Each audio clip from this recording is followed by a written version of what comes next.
पकड़ तो, यहाँ से पकड़ तो आगे से बस।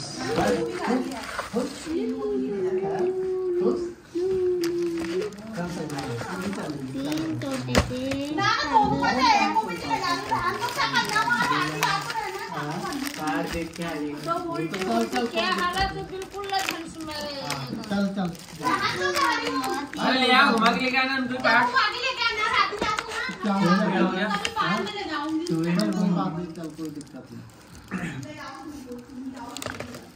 हाँ इन दोनों को ले आओ, चाची अपना रहती घर में। हाँ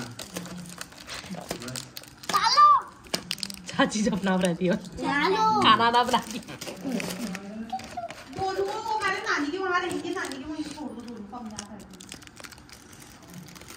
हाँ नानी के यहाँ छोड़ दो, जब नानी के यहाँ रहना चाह रहे हैं वो अपनी। हाँ जब ठीक है, दोनों मस्ती के साथ। हाँ तो और अच्छा है ना, जब नहीं आ रहे तो पैसे भी बचेंगे, किराया भी लगेगा उसको तो। हाँ ये भी चाची का सही कह रहे हैं।